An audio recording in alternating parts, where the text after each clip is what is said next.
From the station working for you, this is Good Morning Indiana, streaming now. Well, it is 5 o'clock here on your Friday. Good morning to you. I'm Lauren Casey. Lauren, good morning. I'm Rafael Sanchez, and here's what's making headlines on this Friday, August the 14th. Metro Police investigating a deadly double shooting on the city's west side. What we know about the incident so far, plus this story. I imagine this first 9 weeks is going to be a lot of that, like us trying out things. IPS will welcome students back to school virtually on Monday. Working for you, how the district is preparing for an unprecedented school year. And the battle over mail-in ballots is now heating up. This morning, why President Trump is trying to block an expansion of voting by mail and the response from Joe Biden.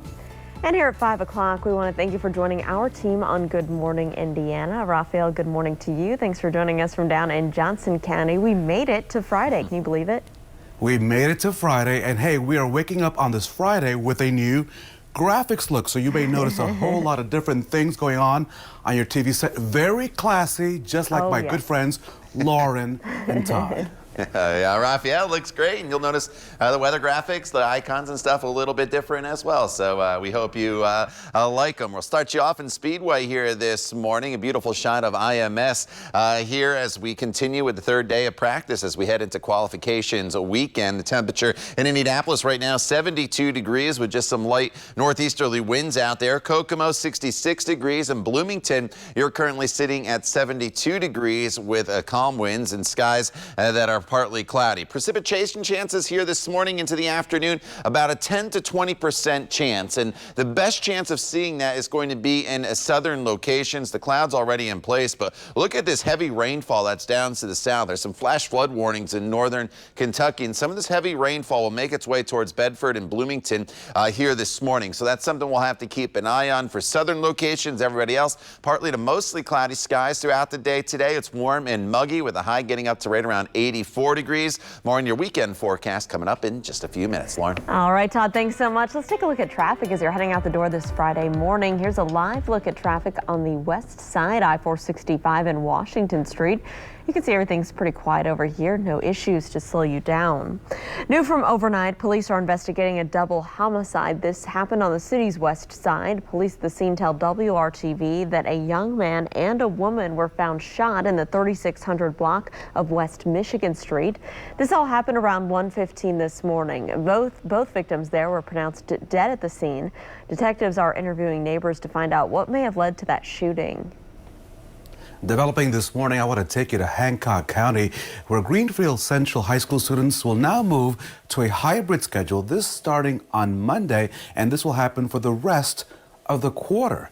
This after multiple cases of COVID-19 were reported in that school district. Students will attend school for 2 days, followed by 2 days online until the end of the first quarter in early October. Right now, the move only applies to high school students there in Greenfield Central. There are 5 total cases of COVID-19 in the district. There are at least 2 confirmed cases at the high school, 2 at the junior high, and 1 at Eden Elementary School. As we continue to cover education this morning, Lauren, the biggest public school system in Indianapolis begins classes on Monday. In Rafael, those classes will be done all online. It's the first time ever the district will be able to do this now that all the kids have iPads or Chromebooks. And our Alyssa Donovan is joining us live this morning as the district is looking ahead to Monday morning. Hey, Alyssa.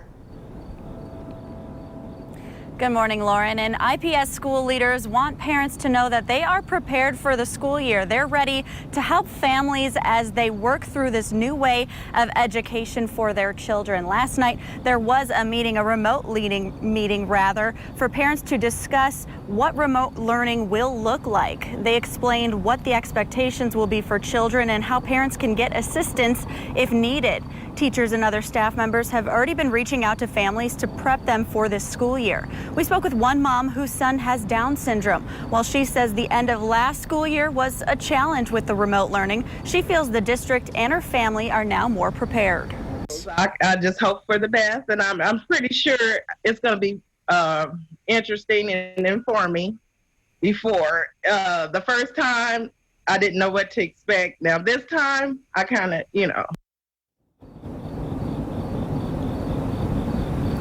Students with IEPs or individualized learning plans, like that woman's son, will be able to get more time with their teachers, something she's very happy about. Now, remote learning for students begins this coming Monday. If you do need more resources, you just have to go to IPS's website, and they have a list of resources, including how to get your Chromebook set up and other things like that. Reporting live, Alyssa Donovan, RTV6.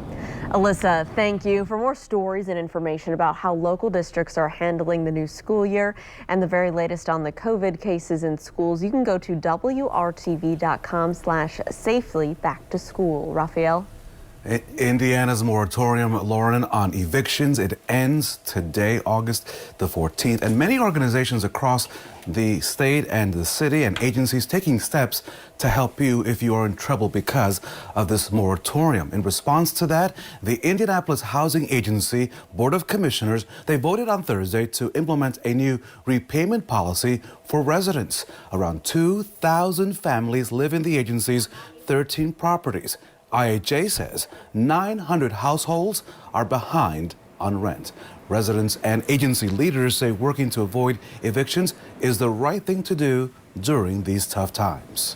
Already we have a lot of homeless out here, and you've got families with illness, families with kids. Where are they going to go? The jobs are closed down. What are we going to do? We are crying for help. They'll give you a break a little bit for it. That's one thing I like about it. They try to talk to you. They try to work with you. That's what I like. We don't want to file these mass evictions when we're able to.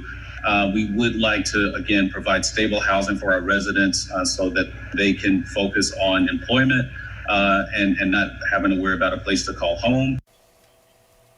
That was John Hall, the leader of IHA. There are many other programs and organizations assisting renters and homeowners who are struggling to make payments. You can find a complete list of those resources on our website, WRTV.com.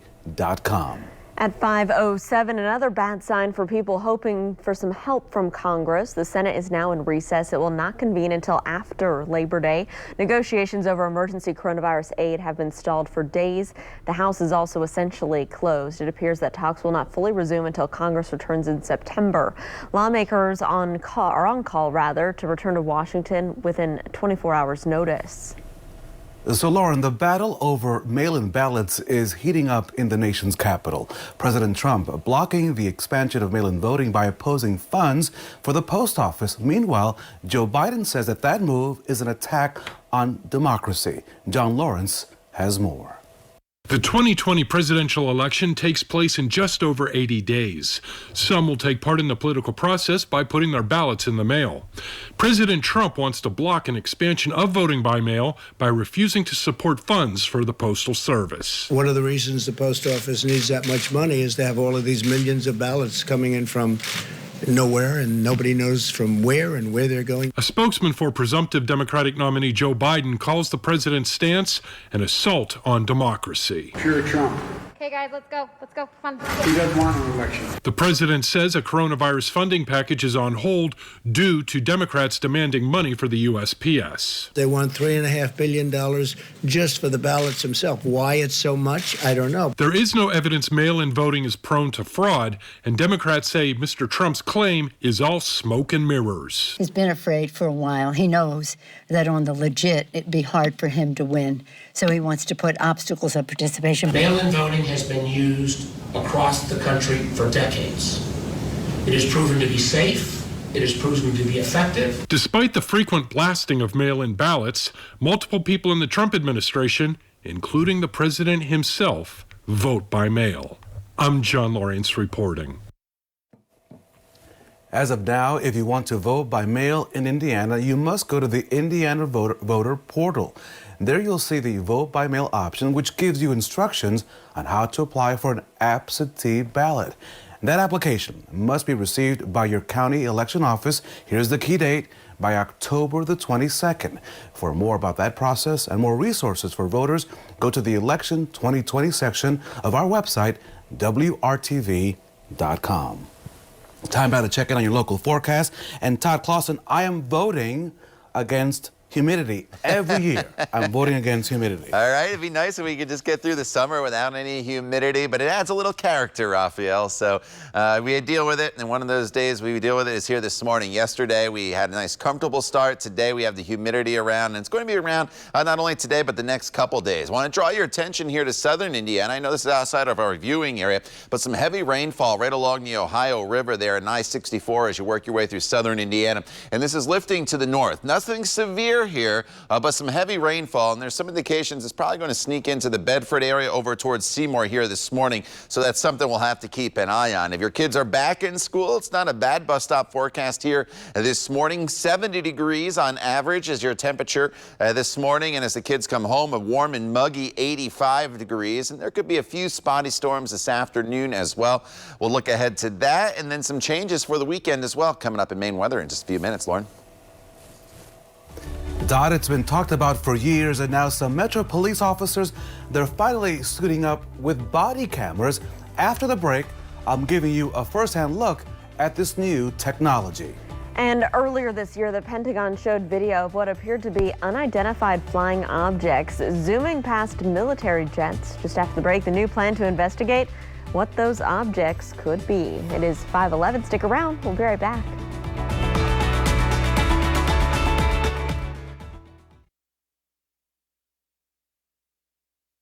Welcome back. For years it's been talked about, but now some officers here in the city of Indianapolis are outfitted with body cameras, and we're getting a look inside the use of IMPD's body cams. And Lauren, what's interesting about all of this is that camera is part of a cell phone-like tool which is put inside of the officer's uniform right at chest level. I had a chance to wear one of those body cameras and walk around the neighborhood by the Little Flower Catholic Church on the city's east side. And so here's a look at some of that video. 77 Metro police officers and counting have already been given their camera on the city's east side. The camera's on and off function can be controlled by the officers. There's my video. But during major moments like drawing a weapon, the system turns on automatically. People will be able to request video from those body-worn cameras. Now, the maximum that the city can charge for the video is $150. That's per state law. In addition to uniformed officers, officers who work traffic detail, K-9, and SWAT will also get a camera. Coming up at 6, right here on Good Morning Indiana, I'll give you a more in-depth look at this technology at work. Pretty interesting, Raphael. Thank you. Well, no justice, no derby. That's the message activists have for Louisville city leaders and the Kentucky Attorney General Daniel Cameron. The Justice and Freedom Coalition held a news conference on Thursday renewing their call for a boycott of the Kentucky Derby due to the continued protests. This comes as several high-profile police shooting deaths, including Louisville EMT Breonna Taylor. The 26-year-old was shot and killed by Louisville police officers after they entered her apartment while serving a no-knock warrant. No charges have been filed in that case. The Kentucky Derby is set to run September 5th.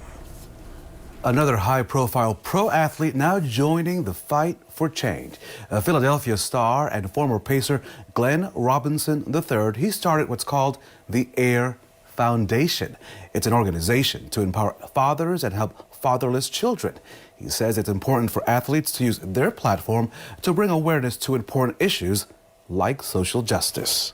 I know that my purpose is to help the masses, and that's why I'm a professional athlete and basketball player. And I think that as long as we're doing the right thing and sticking to our mission of empowering other parents and fathers and fatherless families, you can't go wrong. And I think that we can consistently just try to help. Everyone is a father or has a father, and I think that we can definitely impact a lot of lives. Robinson also says he wants to leave a legacy for his 2-year-old daughter. A historic peace agreement between Israel and the United Arab Emirates has been reached. President Trump announcing this news on Thursday. The deal is called the Abraham Accord. Under it, the two countries agreed to a number of bilateral agreements that includes exchanging embassies and ambassadors and cooperating on a range of areas, including tourism, education, healthcare, trade, and security. Israel will also suspend plans to annex parts of the West Bank. President Trump says this agreement could lead to more countries in the Middle East normalizing relations with Israel. An official signing will take place at the White House. The FBI will now help the country of Lebanon investigate last week's deadly explosion in Beirut. Lebanese officials have said improperly stored fertilizer was behind that major explosion. At least 170 people were killed and more than 6,000 others were hurt. There was also widespread damage across that city. The White House has offered $18 million in humanitarian aid. The time right now is 5:17. The U.S. is officially creating a UFO task force. This comes after video released by the Pentagon shows unidentified flying objects zooming past military jets. The Pentagon is expected to make a formal announcement in the coming days. The task force will investigate where the UFOs came from, and sightings have long been a concern for military bases who say that the aircrafts pose a risk of interfering with jets during military exercises. Some U.S. officials say the UFOs could just be drones, while others wonder if they're from another planet. They could be drones flown by people in another planet, Todd. Who knows? Who knows these days? It is 2020. Right. True. This year has it doesn't surprise me at all if that would be the case. Up its sleeve. Yeah, I'm all right. As you walk out the door here this morning, it is warm and muggy. And as we look at our headlines for the entire day, going to break it down into day parts for you here. And this morning, one of the things we'll have to keep an eye on is the potential for some thunderstorms to sneak into far southern locations. Indianapolis to the north, we should be just fine. This afternoon, it's warm and muggy, and then as we work our way into the late afternoon and evening hours, we'll start to bring in the chance once again of some isolated storms to this forecast. Overall, though, temperatures, they are going to be seasonable for us with highs that'll eventually climb up into the mid-80s. Outside right now, we're in the 60s and 70s. 72 in Indianapolis right now, as well as Bloomington. 66 is the current temperature in Kokomo, and Muncie currently sitting at 68 degrees. The clouds pretty firm in place across most of the area, a little thinner here from Lafayette up to Logansport and into the Peru area. And as we come into southern Indiana, here's the rain that I'm watching for you, and you notice it's creeping to the north. And this was supposed to fall apart according to the models, but obviously not doing so in this very warm and muggy air mass. And you can see the heavy rain in northern Kentucky, where there's actually a few flash flood warnings this morning. It's losing the lightning, though, as it's coming to the north, and the intensity. But I do think, especially up into Bedford, Jackson County here into the Seymour area, there definitely could be some rain that's going to move in over the course of the next couple hours. And of course, we'll keep you updated. But watch what the computer model does with this. It keeps a lot of it down to our south here and off towards the east. So the big takeaway is the further south you are, the further east you are, the better potential today of seeing some showers and a few thunderstorms. Nothing severe. The further north you are, you're probably going to have a nice dry day with just those warm and muggy conditions, and then the rain showers will shift off towards the east. Hey, here's how it breaks down for you hour by hour. Temperatures in the 70s here this morning. We'll climb up into the 80s as we work our way into the noon hour. As we start to build in just a chance of a few isolated storms, and highs today will be in the mid-80s for us, right around 84 to 85 degrees. This evening, if you have plans, it's Friday night after all. Skies will be partly to mostly cloudy, 80s eventually into the 70s as we get into the 10 o'clock hour. Tomorrow, as we break it down, we get off to a nice start for your Saturday. Plenty of sunshine with partly cloudy skies. It's still warm up to 86 degrees. I do think there will be the chance of a few thunderstorms in this forecast as we get into Saturday and a Sunday, but no washouts. That's the good news. Then beautiful weather, Lauren, with lots of sunshine for most of next week. Humidity comes down as well, and you see those comfortable temperatures in the 70s and 80s. All right, Todd, thanks so much. Let's take a look at traffic as you're heading out on the roads right now. Taking you down to the south side. Good morning to you. On the south side or in parts of Johnson County, this is a look at your commute. I-65, a view near County Line Road in Greenwood. You can see traffic is moving along just fine, both northbound and southbound. No delays to slow you down, so that's great news for your Friday. Well, an early warning about an earthquake can make a critical difference. That's why Google is turning millions of Android phones into mini seismometers. The company's new earthquake tracking system uses your iPhone's accelerator I can't even pronounce that. To detect those possible quakes, your location is then sent to Google, which will process the data from phones. And then if needed, you can send out an alert to everyone in the area. This all happens at lightning speed to give you a few minutes or maybe a few seconds to take cover. Apple's iPhones don't have alerts built into the device, but they use specific apps to send out the earthquake detection warnings. Raphael?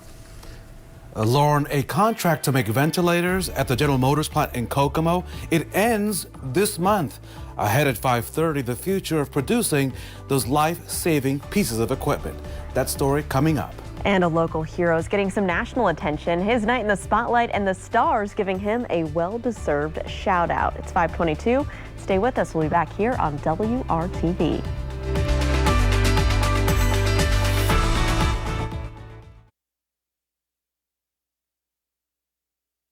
It is 5:26. Welcome back to Good Morning Indiana.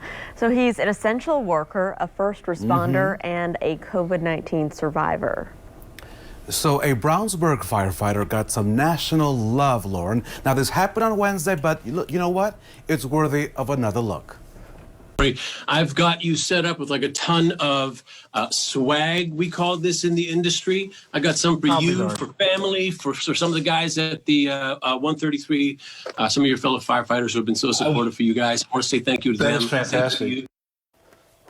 Yeah, fantastic indeed. Brownsburg firefighter Kevin Byron was named a healthcare hero on Jimmy Kimmel Live here on WRTV, hosted on Wednesday by Rob Lowe. Now, Byron recently battled COVID-19, and he got a chance to chat with Nathan Fillion from The Rookie because Byron is a big fan. He also got $10,000 along with other gifts for the firefighters at Brownsburg Station 133. A big shout out to Byron and to all those in public safety, and of course to Brownsburg Station 133. Todd, they could use a nice day today. Can you give them a break from the humidity, though?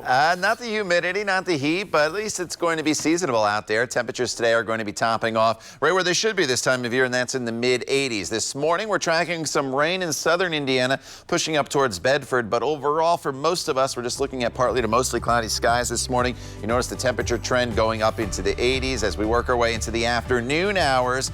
The chance of a few isolated storms, but again, most of us remain dry today with high temperatures in the mid-80s. That humidity Raphael talked about, unfortunately, still present throughout the day today. We'll dive into this forecast and also look ahead to your weekend when Good Morning Indiana continues right here on WRTV.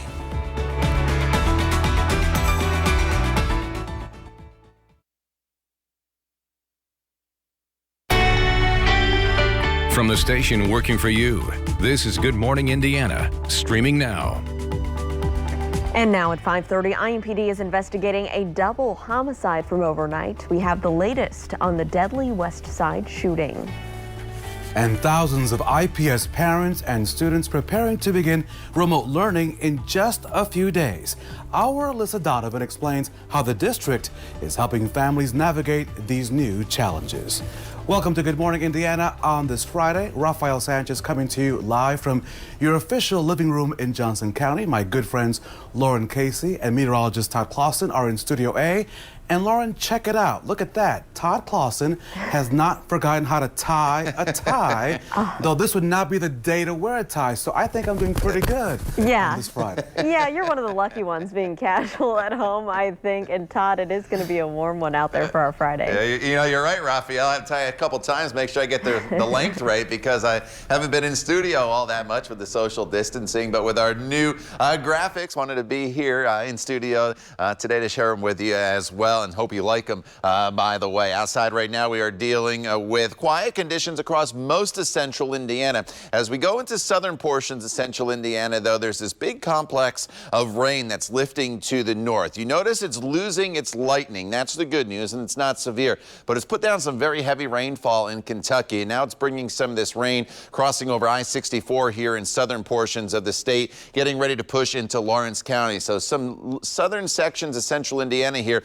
Bedford, Seymour, Columbus, Bloomington, Nashville. You'll be on the lookout for potentially some rainfall here this morning to the north.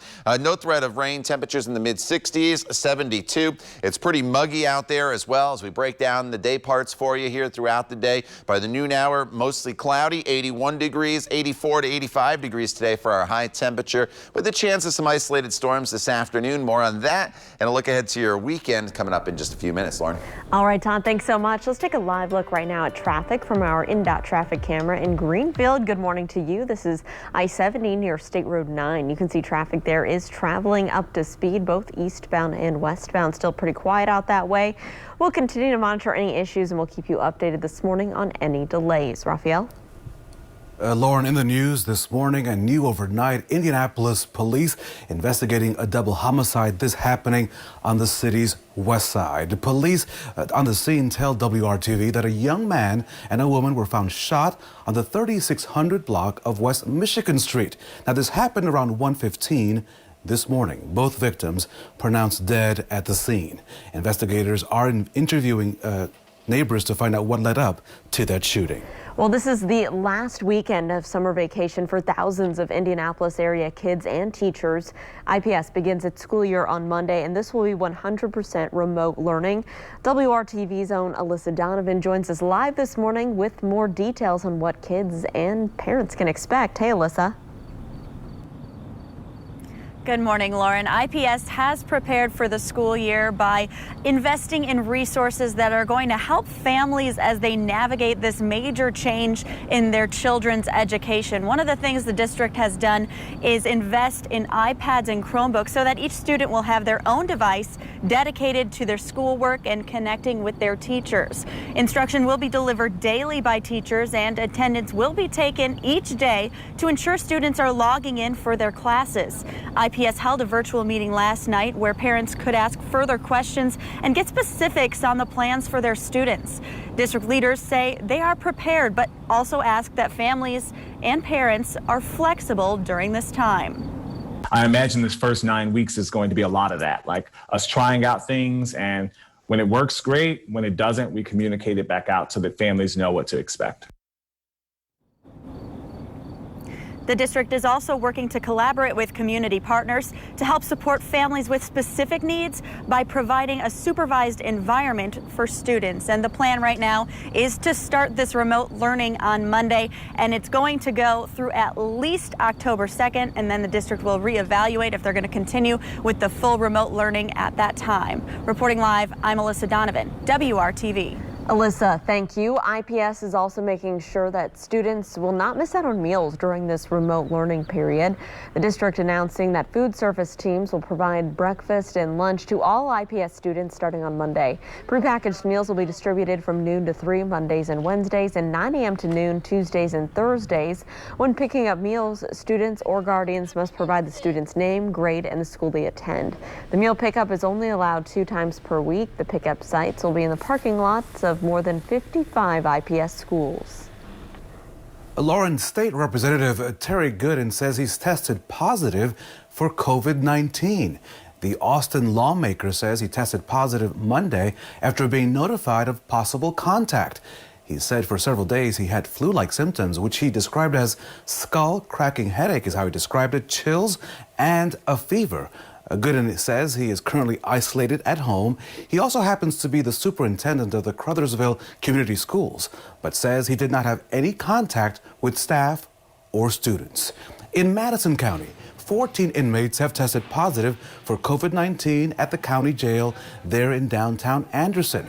Sheriff Scott Mellinger says 2 inmates have definite symptoms. 15 other inmates who may have been exposed are expected to be tested today.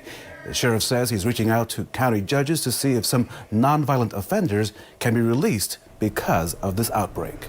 Well, Indiana is again seeing an increase in cases, with the latest report showing more than 1,000 new cases of the coronavirus. The State Department of Health confirming 1,046 new COVID-19 cases, bringing the total to more than 77,000 since the start of the pandemic.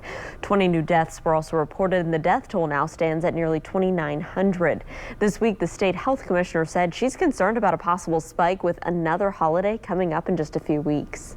We have been able to link many of these cases to holiday gatherings, graduation parties, and weddings. My fear is that we will see another spike after Labor Day if people continue to ignore our guidance.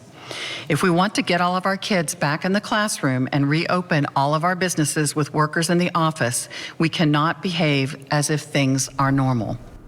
Free COVID testing is still available all across the state to anyone who lives or works in Indiana. There's no other requirements. You can register by going to lhi.care/COVID testing, or you can call 888-634-1116. Raphael? So, Lauren, this is really a grim number. A new forecast from the CDC now predicting that up to 200,000 deaths could occur in the United States by Labor Day. And this comes as parents and teachers are getting new guidance on how to best keep kids safe. ABC's Andrea Fujii has the latest. This morning, a grim trend in America. More than 1,000 people dying from coronavirus every day in the past 2 weeks. Although fewer states are reporting increasing cases, 17 states are seeing an increase in hospitalizations, and 21 states, plus D.C. and Puerto Rico, are seeing more daily deaths. This as many schools are still struggling with the task of bringing students back. Dr. Anthony Fauci advising on the best way to reopen. You're in a red zone. I think you really better be careful and try to get your county, your city, your state down to a yellow or green. Fauci also interviewed by actor Matthew McConaughey Thursday. You want to open the bars or you want to open the schools? In Florida, Tampa area schools now forced by the state to open or risk losing millions in federal funds. But for some schools that have already reopened, swift setbacks. At least 2,400 students and staff quarantined across at least 6 states. In Mesa, Arizona, personal protective equipment now being stored in a warehouse for schools throughout the district. We've been ordering all summer in anticipation of return to in-person. The American Academy of Pediatrics now recommending all children older than 2 wear masks, saying face coverings should be part of their new normal, like seatbelts or bike helmets. Researchers at Children's Hospital of Philadelphia say with fall approaching, the virus could spread fast in Chicago, Boston, and Baltimore. They only have weeks left before the nights get colder, and the transmission dynamics may actually worsen. Coronavirus also forcing school sports to make big adjustments. The NCAA president announcing there won't be any fall championships this year because there aren't enough schools participating. Andrea Fujii, ABC News, New York. It is 5:40. A contract to make ventilators at General Motors plant in Kokomo ends this month, but production of the life-saving equipment will go on. A GM spokesperson says the manufacturing will continue because the need continues. General Motors and a company called Ventec started this project in mid-March as the demand for ventilators increased across the country. Now, this required many changes at the plant in Kokomo, including transforming the factory and hiring more than 1,000 team members. The Rebound Indiana sharing resources for nonprofit organizations this morning. And as we know, some are struggling to serve the community because of COVID-19. The United Way of Central Indiana and the city of Indianapolis are still offering a restart grant to nonprofits, but the deadline to apply is tomorrow. The funding is already helping organizations across the city, like St. Mary's Child Center. The center used the money to stock up on cleaning supplies and pay for professional sanitation services. We received $10,000 of this grant, and I don't know how we would have done it without it. And of course, we want it to be the best environment possible, so we are so very, very grateful. To apply for a restart grant, you must be a non-for-profit located in Marion County. You can find more information and a link on how to apply on our website, WRTV.com. Time now to check your forecast. And Todd Clausen, I gave you a hard time about wearing a tie. Nice tie, by the way, but not the day to really step outside with a tie, considering the high humidity. It's muggy out there. Yeah, you know, if you could get away not having to wear it, I would suggest not doing so, Raphael. You're exactly right. It's warm, it's muggy, so you can just kind of loosen up the collar a little bit or wear a short sleeve shirt. You'll be in great shape here today as it's going to be warm and it's going to be muggy throughout the entire day. Watching this rain down to the south, it's been sitting here, but just now starting to creep into Lawrence County, southern Jackson County. So Seymour, Mitchell first, and then Bedford. You'll be up with some rainfall heading in your direction. A few lightning strikes there as well. Nothing is severe. So we do have slight chances of rain in the forecast for today, for Saturday and Sunday. No days of washout. You do not need to cancel any outdoor plans, but just know there are some storms possible. We'll break down these storm chances for you coming up here in just a few minutes. Todd, thank you. The battle over mail-in ballots continues ahead of the presidential election. Coming up, why President Trump says he now wants to block millions of dollars from the U.S. Post Office. And health professionals say wearing those masks for long periods of time could cause some issues for your mouth. Still ahead, the problems they're seeing and what you can do to prevent them. You're watching Good Morning Indiana right here on WRTV.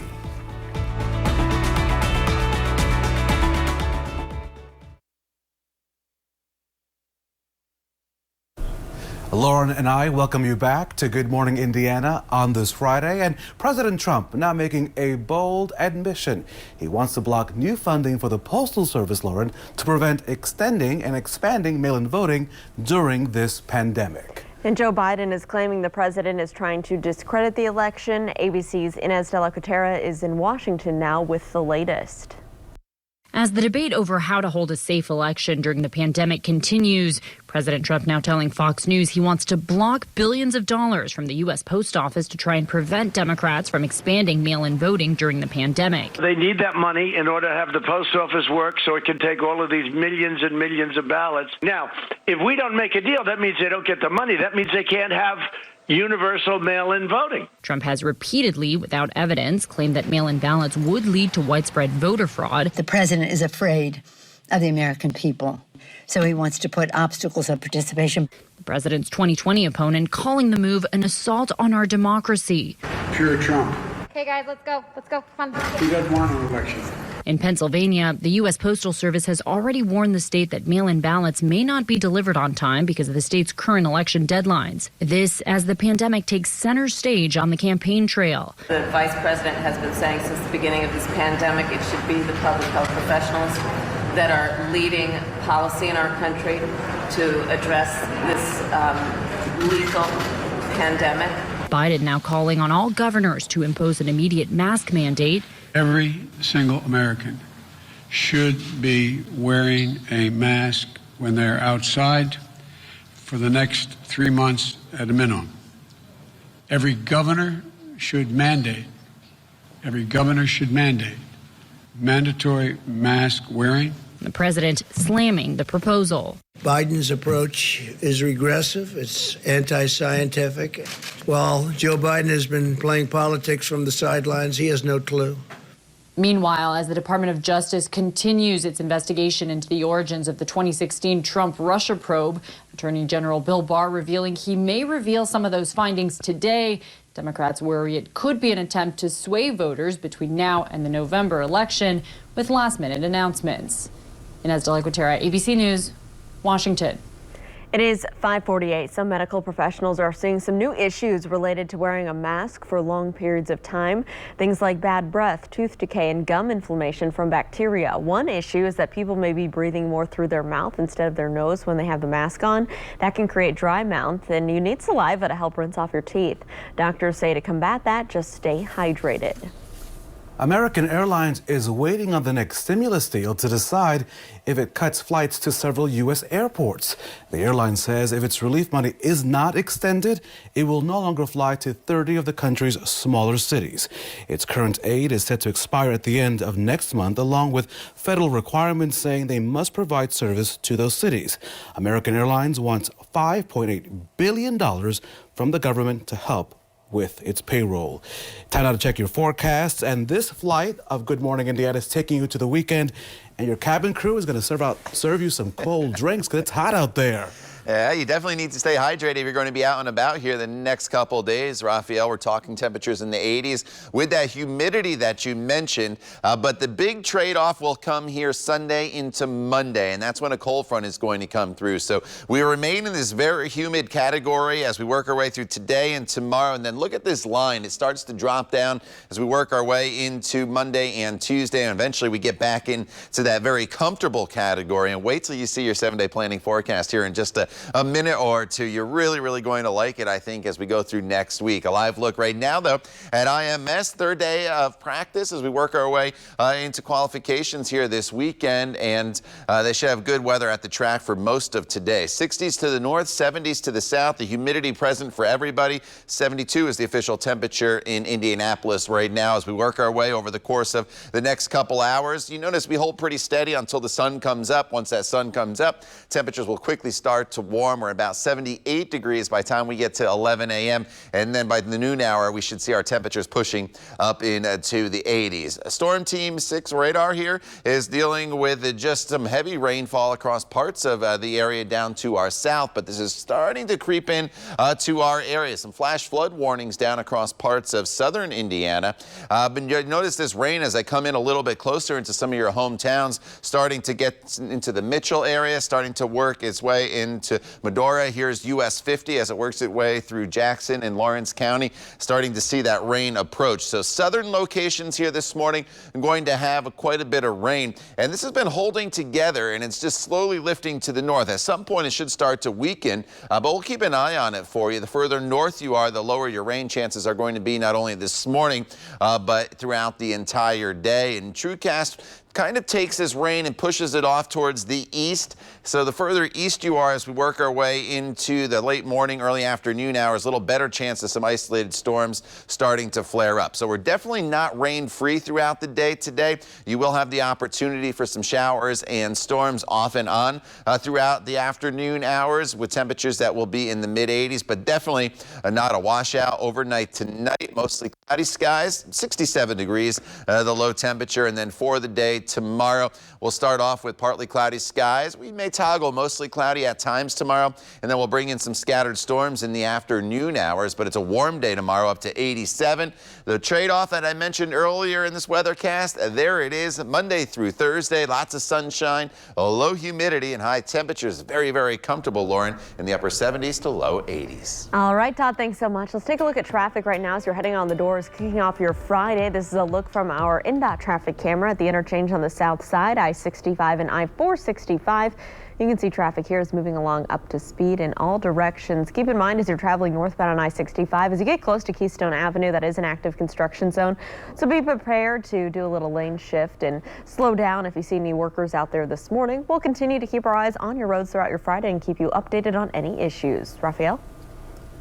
So, Lauren, let's talk about a country music legend that's always working beyond 9 to 5. Dolly Parton announcing the release of her first holiday album in 30 years. She's calling it a Holly Dolly Christmas. It will include a mix of original songs and holiday classics.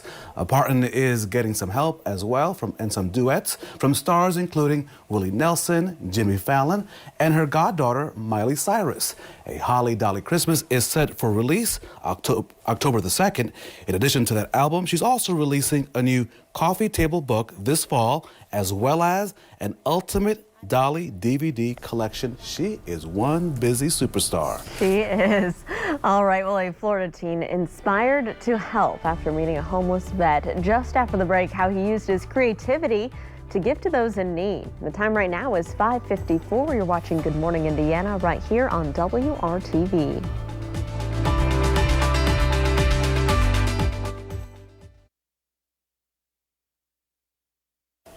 A teenager in Florida using his skills to support his heroes. You see, 15-year-old Lorenzo Liberty makes these handcrafted wooden American flags himself. He began making them after meeting a homeless veteran. He's made about 60 homemade flags since then and raised more than $13,000 in donations. What an amazing young man. Now let's check in with the unflappable Todd Clausen, who has your Friday forecast. Yeah, Raphael, and it's a decent forecast for us today. We're keeping an eye on some showers across southern Indiana that are lifting to the north, and we'll show you that radar at the top of the hour. But as the kids head off to school, 70 degrees, mostly cloudy skies for most of us here today. As the kids come home, it's a warm and muggy afternoon with temperatures today topping off right around 85 degrees. We'll keep the warm and muggy air in place through the weekend. But on Sunday, a cold front moves in, bringing a nice welcome change. More on that as well coming up at 6 o'clock. Stay with WRTV. We're back here in just a few minutes.